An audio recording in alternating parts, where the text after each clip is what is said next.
Hello everybody, welcome back. I'm Britt, creator of The Style Shaker, your guide to cleaner, greener beauty, skincare, and beyond. I try products out for you so you know what to buy and more importantly, what not to buy. Today it's all about the Indie Lee I-Waken Resurfacing Mask. I've been using this almost a month now. So if you're thinking about buying it or if you're in the market for a resurfacing mask, then make sure you watch the rest of this video before you buy anything. All right, stick around and let's get into it. If you're new to the channel, thank you so much for stopping by. Real quick, here's how this is gonna go. I'm gonna run through what's called a Style Shaker scorecard. It's 5 quick questions and then a final verdict at the end. So you get the whole picture here, not just me rambling on about a product. If you find this product review helpful and you want to keep seeing more of them, please take a minute to like the video. It makes a huge difference over here, so thank you in advance for that. And also, if you want to keep seeing more reviews, they come out weekly, don't forget to subscribe. All right, let's start with the first question here. It's all about ingredients on the scorecards. How do the ingredients look? So I'm going to put up my disclaimer because I'm sick of saying it over and over again. You guys kind of know the drill at this point if you're a subscriber.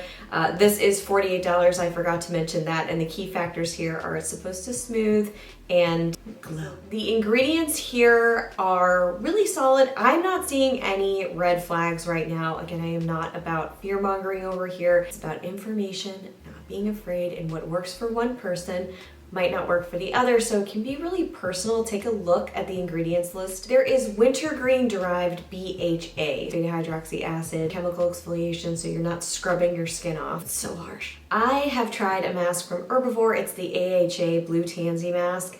I happen to really like that mask. AHA causes a little bit of redness on me, and I did not see that with the BHA here, so I feel like it's already starting off as a product that's a little bit better for my sensitive skin. I like to use resurfacing masks once a week. I primarily do them on Wednesday. They're kind of like a midweek ritual for me, and I've just grown accustomed to doing it. This camera is a little wonky. So yeah, anyway, that's my personal skincare ritual. I'm a very minimal skincare person. I only left this on for 3 minutes the first couple of weeks, again, sensitive skin. And then after that, I could go up to 5 minutes, which the brand recommends. Kaolin and bentonite clay are also in here. Usually when products have those in there, I find it to dry out my skin.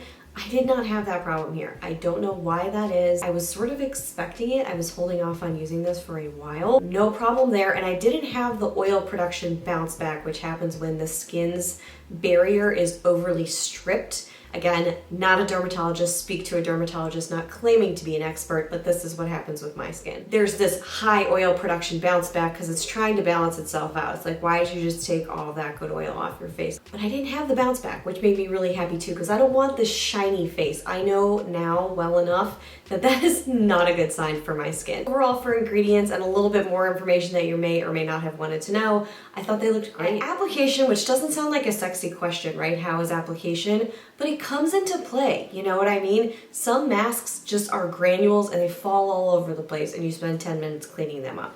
Some just don't slide easily over the skin. This was great. This ends up being more of a creamy formula that you can glide across the skin. It's not really thick. It's not really dry. It's just sort of feeling very creamy and kind of almost like a moisturizer when you apply it without any oiliness to it. I didn't have a problem applying really anywhere, and I got all over the face. I used about a pea size on the cheeks, the forehead, the chin. I focused on the nose because I wanted to get those pores clear, and yeah, that was it. It couldn't have been easier. I did use a fair amount each time I apply it, so it's not like a little bit goes a long way, although I think you could probably make it work, but for me, I just like to use a little bit more than like a drop on each portion of the face. Simple, no fuss, very happy person, 5 out of 5 on the scorecard. Scent. Also important, again, doesn't get enough mention in a lot of reviews. If you have a sensitive nose and you don't like highly scented products, you don't find a ton of them in the clean beauty space, this does not smell good. Period, end of sentence, done. Now, good is subjective, I know, but it doesn't smell enticing, it doesn't smell relaxing, there's no lovely scent here. It smells like clay. However, I didn't find it to be offensive or overwhelming.